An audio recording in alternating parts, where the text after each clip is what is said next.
Kalau ente bukan cucu Nabi, sadar aja.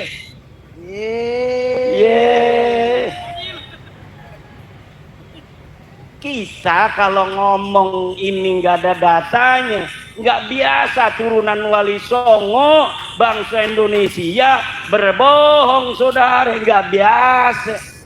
Kita bangsa Indonesia turunan para raja, mulia-mulia, para wali, para orang-orang yang bikin Borobudur. Kita orang-orang mulia, tidak biasa berbohong, tidak bisa mencaci sebenarnya. Tapi karena lu mencaci, maka gue caci lu. Kenapa lu mencaci gua diam, gua caci lu marah?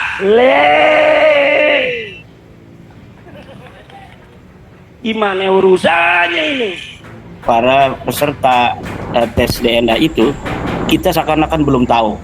Ini ada orang tes DNA berhaplogrupnya J1. Ini ada yang tes DNA berhaplogrup G. Ini ada yang tes DNA berhaplogrup R. Ini ada yang tes DNA berhaplogrup O. Kemudian di antara mereka ada yang mengaku sebagai Bani Ibrahim. Nah, dari situ kemudian para pakar-pakar yang dari mulai tahun 2010-an itu telah mengurut bagaimana haplogrupnya orang Arab, haplogrupnya keturunan Nabi Ibrahim, haplogrupnya keturunan Nabi Muhammad, itu kemudian mengkerucut kepada J1. Nah, itu kemudian ditentang oleh Rizik Syihab CS, ditentang oleh Hanif Alatas, bahwa itu belum final. Oke, kita buktikan bahwa saintis Indonesia memiliki sebuah kemampuan untuk tidak hanya mengutip, tetapi kemudian menghitung sendiri. Di dalam buku ini kita akan melihat bagaimana cara menghitung bagi orang-orang yang ingin menghitung secara tahqiq, secara berlandaskan metodologi. Bagaimana kesimpulan ilmiah bahwa keluarga Nabi keturunannya itu adalah J1 itu, kemudian sampai menjadi kesimpulan yang harus menjadi sebuah i'timad, sesuatu yang harus dipegang oleh bagi siapa saja nanti yang mengaku turun Nabi, kemudian mereka tes DNA, maka tes DNA itu harus sesuai dengan DNA orang-orang yang mengaku keturunan Nabi dari golongan Bani Adnan, dari golongan Bani Mutairi, dari golongan orang-orang yang mengaku keturunan Adnan di Timur Tengah. Nah, ini sangat berharga dan ini mungkin yang paling lengkap yang telah berupa buku, terutama yang berbahasa Indonesia, yang bisa untuk dijadikan pegangan oleh siapapun para ilmuwan, terutama ilmuwan yang mempunyai sebuah kepedulian dan perhatian khusus terhadap polemik nasab ini, untuk dijadikan sebuah rujukan utama bagaimana kesimpulan cara DNA itu kemudian menafikan secara mutlak pengakuan daripada habaib keluarga Ba'lawi ini sebagai keturunan Nabi Muhammad. Secara tegas di beberapa halaman itu Pak Dr. Sugeng khusus untuk Bani Ba'lawi ini itu sudah dikatakan mustahil. Jadi untuk Ba'lawi ini, walaupun Dr. Sugeng memberikan sebuah metodologi cara-cara menghitung bagaimana kalau J2 itu mengaku keturunan Nabi, harus ada klasternya dihitung, kemudian hal-hal lainnya juga dihitung. Kemudian bagaimana kalau ada yang berhaplogrup R itu mengaku turun Nabi, apa memungkinkan atau tidak? Atau bagaimana kalau misalnya yang G mengaku turun Nabi, harus ada sepupu bersama yang di bawah Adnan dan lain sebagainya. Ini luar biasa. Dan memang kalau misalnya judul bukunya ini tidak terlalu menukik, karena ini mungkin adalah sebuah pelajaran yang ingin diberikan oleh Dr. Sugeng dengan judul apakah Nabi Ibrahim itu figur sejarah. Nah, karena memang secara sejarah itu berbeda dengan biblikal ya. Kalau biblikal itu terkait dengan teologi dan faith, keimanan, sesuatu yang mutlak diterima oleh orang-orang beriman. Berbeda dengan biblikal. Kalau berbeda dengan historis maksudnya. Berbeda dengan secara historis. Historis membutuhkan sumber, baik sumber primer maupun sumber sekunder. Nabi Ibrahim walaupun sangat suhra wal istifadah secara biblikal, tetapi secara historis memang situs-situs Mesopotamia itu tidak memiliki sumber untuk sosok historis Nabi Ibrahim alaihissalam ini. Karena memang mungkin penelitian-penelitian yang dilakukan oleh para saintifik, ahli filologi dan ahli arkeologi itu salah di dalam kemudian mengestimasi pada tahun berapa sebenarnya Nabi Ibrahim ini eksis. Kan sebelumnya ada beberapa penelitian, seperti ada yang memperkirakan bahwa Nabi Ibrahim eksis itu di masa Hammurabi. Kemudian ada antitesis dari itu. Kemudian merujuk kepada beberapa data-data terbaru bahwa Hammurabi terlalu dekat. Itu lebih kepada Nabi Musa alaihissalam. Nah, McLean kemudian secara meyakinkan mengatakan bahwa sekitar 5.000 tahun. Nah, inilah yang dijadikan pegangan oleh Pak Dr. Sugeng Sugiarto di dalam bukunya ini, bahwa estimasi eksistensi dari seorang Nabi Ibrahim alaihissalam adalah berkisar antara 4.500 sampai 5.500 tahun yang lalu. Nah, dari situ kemudian Pak Dr. Sugeng di dalam bukunya ini melihat bahwa dari haplogrup yang paling meyakinkan bahwa dia adalah keturunan Nabi Ibrahim, dilihat dari warisan historis yang mereka dapat dari sumber-sumber sejarah, dari sumber-sumber folklore yang mereka pegang, bahwa Nabi Ibrahim mempunyai beberapa anak, hidup sekitar 5.000 tahun yang lalu. Sedangkan Bani Alawi ini, Ba'lawi ini, para Habib ini tidak mengalami divergensi sejak 7.000 tahun yang lalu sampai 950 tahun yang lalu. Nah, ini menunjukkan di rentang waktu angka tahun itu yang seharusnya ada divergensi, di mana Nabi Ibrahim kemudian mempunyai keturunan Bani Israel, mempunyai keturunan Bani Ismail, mempunyai keturunan dari Bani Madian, tetapi di dalam DNA-nya Ba'lawi ini di rentang waktu itu tidak ada. Bahkan dia itu seperti ular, apa istilah Dr. Sugeng itu, unblank apa itu namanya, bottleneck ya, yang tidak mengalami divergensi sama sekali dari 7.000 tahun yang lalu sampai sekitar 950 tahun yang lalu. Jadi dia kayak ular begitu itu, Mas Lutfi. Si Ba'lawi ini silsilahnya hanya satu, kemudian dia berubah 950, kemudian baru dia bercabang 950 tahun yang lalu. Ini membuktikan bahwa Ba'lawi ini mustahil sebagai keturunan Nabi Ibrahim alaihissalam. Kemudian haplogrup G, apabila kita meyakini bahwa seperti Bani Jammaz, Bani Abadilah yang ada di Saudi Arabia itu adalah keturunan Nabi, di mana mereka adalah ring satu dari keluarga yang mengaku sebagai keturunan Nabi Muhammad yang ada di Arab Saudi, yang juga diperkuat oleh Bani Mutairi dari Bani Adnan yang lain juga aja satu. Maka kalau kita menerima Ba'lawi ini juga sebagai keturunan Nabi, otomatis itu para sadah-sadah yang telah terverifikasi secara ilmu nasab, ilmu sejarah itu akan batal semua hanya untuk memegang atau kasihan terhadap Ba'lawi ini. Ini Rumel Abbas akan bertanggung jawab luar biasa kalau dia menerima Ba'lawi ini sebagai turunan Nabi dari sisi DNA, karena itu akan menafikan seluruh keluarga Nabi yang asli. Karena tidak mungkin hari ini orang-orang yang mengaku keturunan Nabi kemudian tes DNA-nya macam-macam. Saya akan kutipkan sebuah pendapat dari seorang dokter di Timur Tengah bernama Dr. Adil Hasan Al-Husain. Dr. Adil Hasan Al-Husain mengatakan, "Saufa tajidu anna kathiran minal Qurashiyyin wal Hashimiyyin wifqan limawrusihim ad-tarikhi yantamuna jayniyan ila sulalati Jiwan wal ba'dul akharu minhum yantamuna jayniyan ila sulalati Ki R G G2 G1 was su'alul jawhariyyu hal kullu hadhihi sulalah al-wirasiyah Ki R Ki E Cicu Ciwan تنتمي جينيا إلى هاشم بن عبد مناف.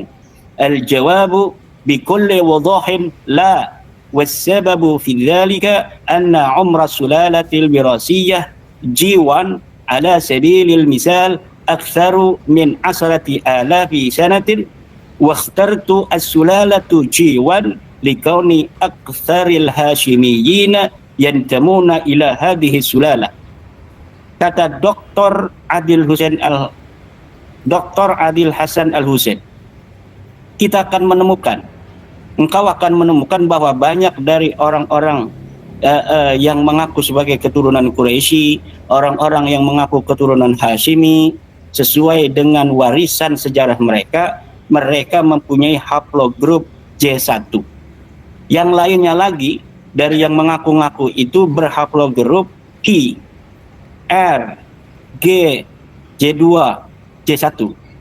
Wasu'alu, pertanyaannya, wasu'alul jauhariyu, pertanyaan mendasarnya, hal kullu hadhihi sulalah al-wirasiyah, apakah seluruh haplogrup ini Q, R, G, E, J2, J1 tantami jainian ila Hashim bin Abdi Manaf, mereka semua adalah merupakan keturunan Hashim bin Abdi Manaf?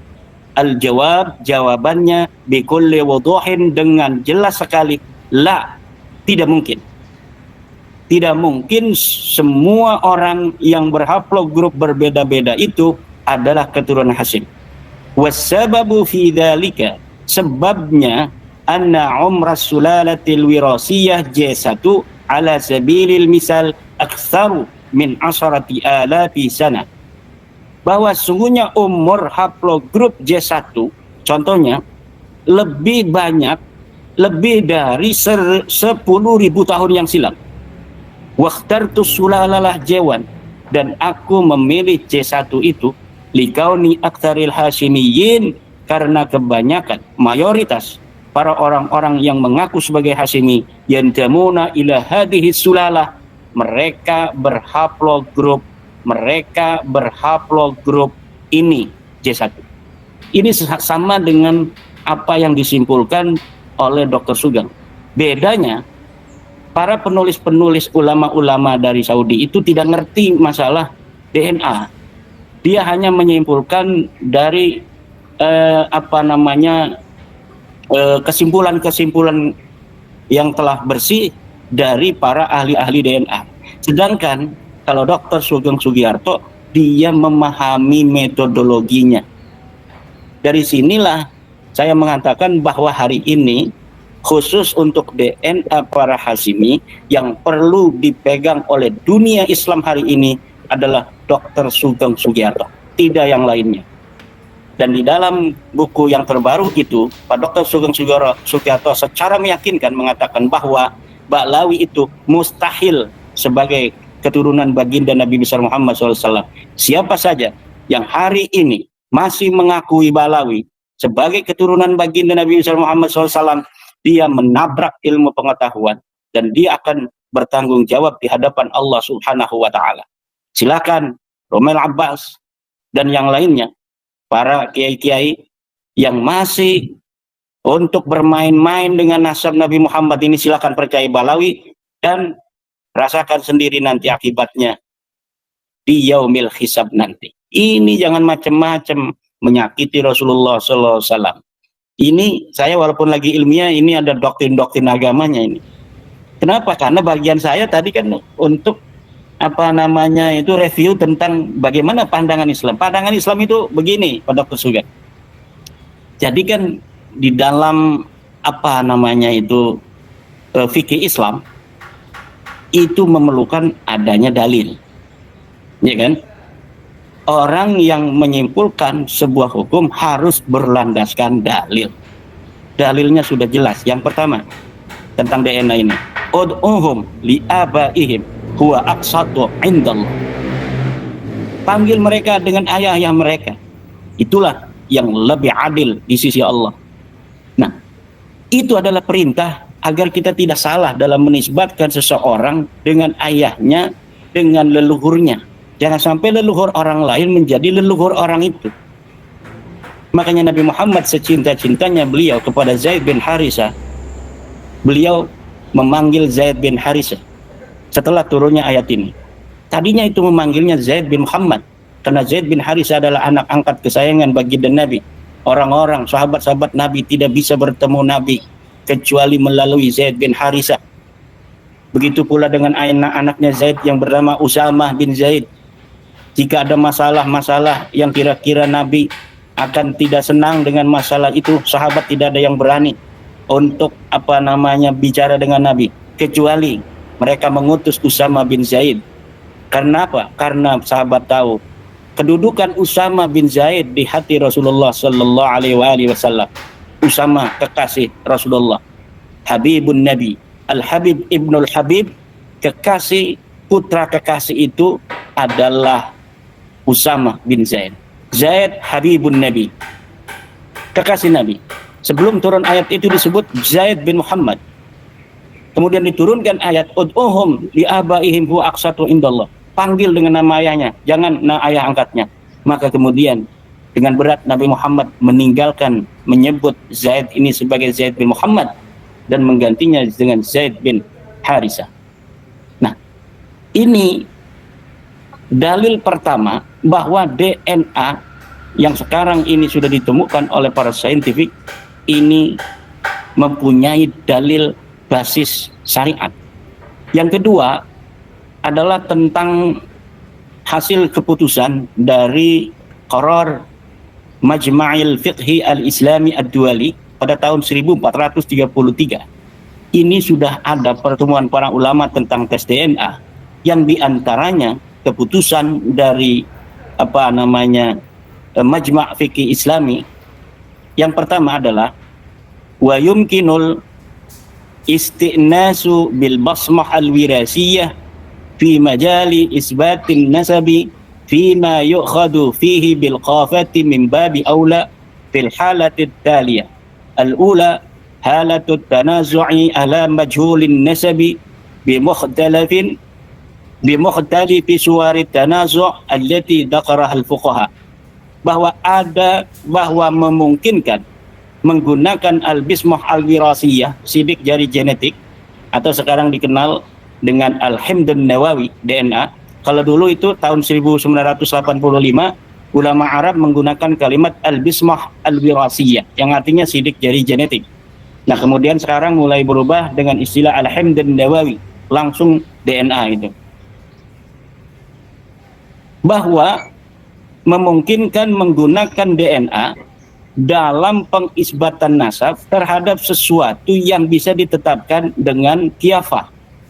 Sesuatu yang bisa ditetapkan dengan kiafah, maka dia bisa ditetapkan dengan DNA mimbabi aula, bahkan ini lebih utama dengan DNA ini. Fil halatid taliyah, dalam masalah-masalah di bawah ini. Al-ula halatut tanazu'. Yang pertama adalah dalam keadaan terjadi pertentangan. Dan ini terjadi pertentangan. Ada yang mengatakan Ba'lawi turun Nabi, itu kibin-kibin. Ada yang menyatakan Ba'lawi bukan turun Nabi, mustahil. Para pakar-pakar DNA, para ulama-ulama nasab. Kemudian di sini dikatakan bahwa penggunaan DNA itu bisa dilakukan. Yang pertama adalah halatid tanazu', ketika terjadi pertentangan ala majhulin nasab, kepada orang-orang yang tidak diketahui nasabnya. Siapa yang tidak diketahui nasabnya? Ubaidillah, dia majhulun nasab, tidak diketahui nasabnya oleh ahli-ahli nasab yang dekat nasabnya dengan Ubaidillah. Oleh karena itu, maka penggunaan daripada DNA untuk semacam nasab Ubaidillah Ba'lawi ini adalah sesuai dengan syar'i. Dengan apa? Bimukhtalifi suwarid tanazu' allati dzakaraha al-fuqaha, dengan bermacam-macam gambaran terjadinya pertentangan tentang nasab itu yang disebutkan oleh para ahli fikih.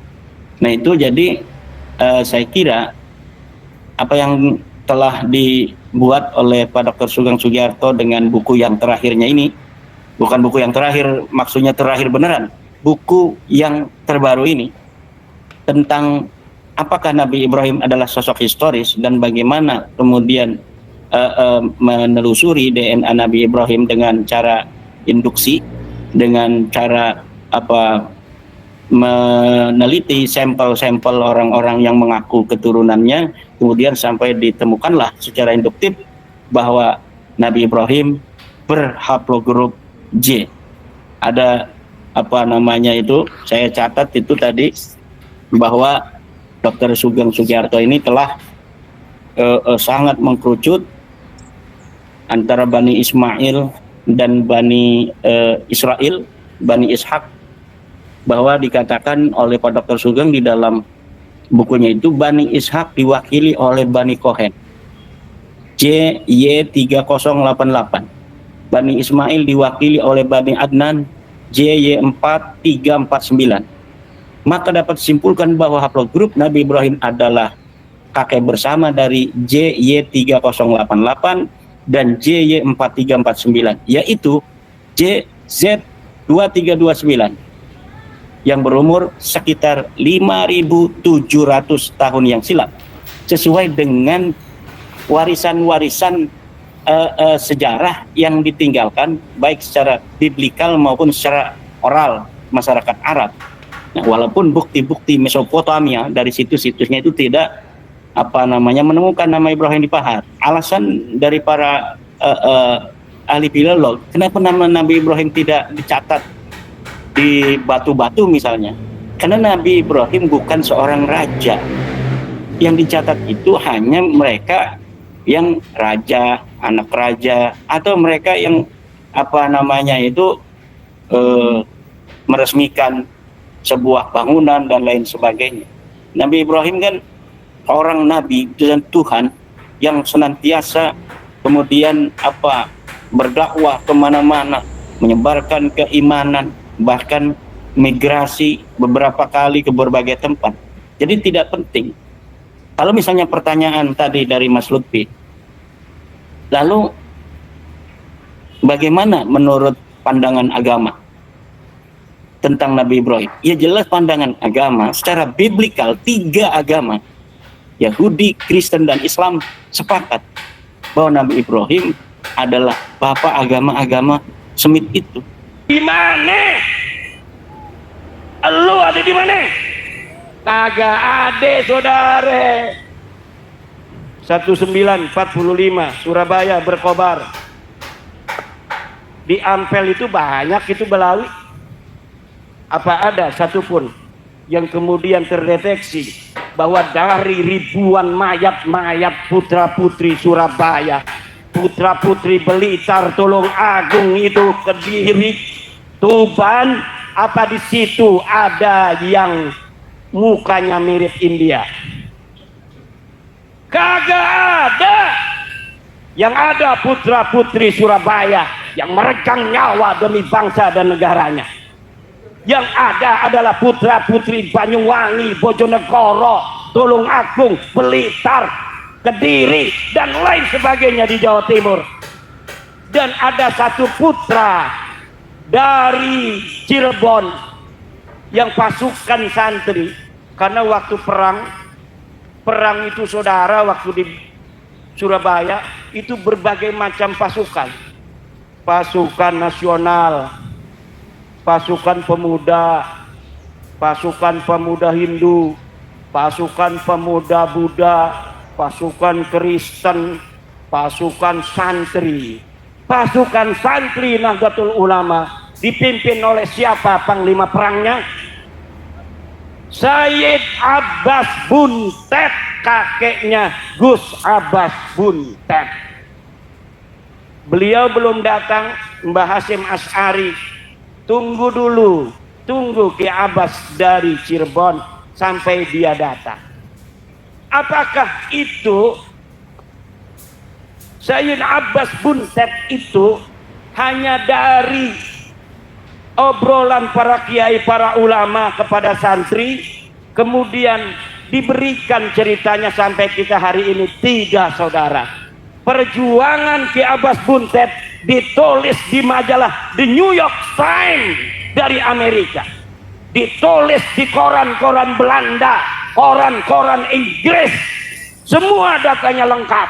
Tidak boleh seorang pahlawan kemudian dia dijadikan pahlawan sebagai pahlawan nasional, pahlawan kemerdekaan tanpa ada data satupun yang bisa dipertanggungjawabkan. Tidak boleh pahlawan nasional diangkat hanya karena anaknya jadi menteri sosial. Tidak bisa. Tujuh, putra putri Blitar tanggung jawab. Saya udah pakai keris begini. Kerisnya ada ininya, ini bukan sembarangan, ini keris ada ininya. Ini ada ceritanya, saudara. Cerita leluhur-leluhur kita masa lalu. Ketika masih masa kerajaan, menyebarkan Islam masing-masing. Joko Tingkir menyebarkan Islam. Raden Patah menyebarkan Islam dengan anaknya Trenggono. Di sana Sunan Gunung Jati menyebarkan. Kemudian ada kerajaan-kerajaan, kadang-kadang politiknya berseberangan. Aryo Penangsang, Pangeran Hadiri, sama-sama tujuannya, kadang-kadang ada salah paham. Karena apa? Beda kerajaan. Betul? Maka sekarang ini sudah Indonesia kita nyaman, tentrem, betul? Jangan sampai berbalik lagi pada masa-masa dari kerajaan-kerajaan. Nanti saya datang ini, pangeran dari Banten, pangeran Pasuruan, pangeran dari mana dia itu? Surabaya ya. Nanti kalau ke Blitar disangkain orang asing pakai visa. Betul apa tidak? Kalau kita bisa dipecah belah, misalnya nih orang musuh, Blitar kerajaan sendiri. Kayak di Eropa itu tidak terlalu besar, tapi negaranya banyak, kecil-kecil, tapi banyak. Naik kereta aja kita sudah melewati negara lain. Tapi harus pakai visa. Jangan sampai di Indonesia seperti itu. Setuju? Siap kita jaga Indonesia selama-lamanya. Kalau siap, kita sebagai mayoritas harus siap melindungi minoritas. Kita sayangi yang beragama-agama lain. Hidayah itu datangnya dari Allah Subhanahu wa ta'ala. Kita tampilkan Islam yang santun, Islam yang sejuk, Islam yang menjadi rahmat bagi semua alam. Betul? Coba lihat di negara lain, sudah perang bos. India sama Pakistan udah perang. Berani kagak nanti perang ngajak-ngajak perang.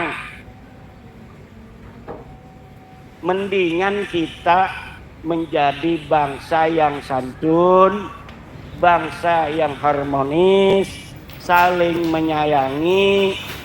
Jangan lagi bohong-bohong aku cucu Nabi. Betul? Ente bukan cucu Nabi, ini sudah mustahil ente cucu Nabi. Dari mana aja ente bawa nakib-nakib dari luar negeri, suruh ngomong nasab ente para habaib itu soheh. Orang Indonesia sudah paham semua, sudah baca buku saya, ulama Nusantara menggugat nasab palsu. Datanya sudah qat'iyyud dilalah, sudah tidak bisa lagi ada celah untuk menjawab daripada terputus, dan sudah qat'inya bahwa Ba'lawi bukan keturunan Nabi. Tidak mungkin bisa untuk diganggu-gugat lagi. DNA ente bukan orang Arab. Pokoknya bukan orang Arab aja. Udah jelas kalau orang Arab J1, ente bukan J1. Jangan ngaku-ngaku lagi di YouTube. Kita para habaib turunan Rasulullah. Malu. Ini yang nonton sambil nyengir-nyengir sendiri. Kagak punya malu lu. Lah ini yang terjadi. Polisi-polisi, para penegak hukum yang dulu, wah ini ada merkosa 31 anak nih. Tapi ada Al-Habsyinya. Ini cucu Nabi jangan. Mungkin dulu-dulu itu mungkin ada sungkan-sungkan. Sekarang jedorin aja ke tembok. Tujuh apa enggak? Bukan cucu Nabi, udah jelas. Siapa yang tanggung jawab? Imaduddin Usman Al-Bantani, putra Nusantara asli, yang akan bertanggung jawab di hadapan Allah Subhanahu wa taala bahwa habaib itu bukan keturunan baginda Nabi besar Muhammad sallallahu alaihi wasallam. Dan di sana nanti akan didampingi oleh Sayyid Zulfikar dan Kiai Ismail. Jangan takut. Ini kesempatan ini Masya Allah luar biasa. Di mana saja kegiatan PWI, kalau beliau lagi ada waktu, beliau hadir sampai ke Kresek, kampung saya. Masya Allah. Ini namanya Sayyid Syarif Ismail, Kesepuan Nahdlatul Ulama di Surabaya. Ini Nahdlatul Ulama kita jaga. Tapi Nahdlatul Ulamanya harus kembali ke ajaran Wali Songo. Betul? Bagaimana kembali ke ajaran Wali Songo? Yaitu menomorsatukan Nusantara di atas segalanya. Menomorsatukan Nusantara di atas segalanya. Semuanya yang harus dilakukan Nahdlatul Ulama adalah demi sebesar-besar tegaknya persatuan dan kemuliaan bangsa Indonesia. Jangan biarkan warga Nahdlatul Ulama dijadikan budak oleh bangsa lainnya. Jangan jadikan warga Nahdlatul Ulama seperti ayam yang dilemparkan ke mulut buaya. Kenal Kiai Syukran Ma'mun? Jawab yang keras. Kenal Kiai Syukran Ma'mun? Kata Kiai Syukran Ma'mun, kalau ada yang mengaku cucu Nabi, kita muliakan walaupun dia bohong. Kata Kiai Syukran Ma'mun, karena apa? Karena bohongnya itu urusan dia di hadapan Allah. Tapi dengan dia mengaku cucu Nabi, kemudian kita muliakan, niat kita memuliakan Nabi, kita tetap dapat pahala. Ini walaupun mungkin ada benarnya sedikit. Walaupun ada benarnya sedikit, yang banyak itu salah dan pembodohan umat. Karena ini sama saja melemparkan ayam di mulut buaya yang sedang menganga. Betul apa tidak? Udah tahu buaya dilemparin ayam, dimakan. Ini kalau misalnya warga-warga umat Islam, kiainya ngomong begitu, nanti umatnya ini jadi salah tingkah, salah kaprah. Kalau dia bisa masih memilah, tapi kalau umat kalau sudah dengar begitu, kalau dia mungkin saja tidak akan didawir, tapi kalau di bawah mereka berani mendawir. Betul apa tidak? Kenapa? Karena kata-kata menghormati bagi mereka artinya dawir. Kata-kata menghormati bagi mereka adalah budak. Dan kita bukan budak, kita turunan raja. Ente turunan siapa? Turunan saya, leluhur saya adalah Raden Wijaya, penguasa dari Majapahit. Ente turunan siapa?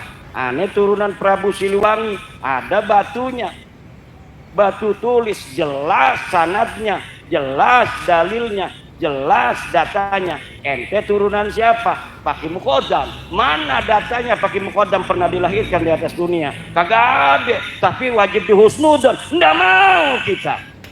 Nggak ada datanya, kita wajib husnudon. Kita bangsa Indonesia, bangsa besar, kebangkitan nasional 20 Mei. Jaga seluruh bangsa Indonesia. Kita jaga pemimpin-pemimpin kita.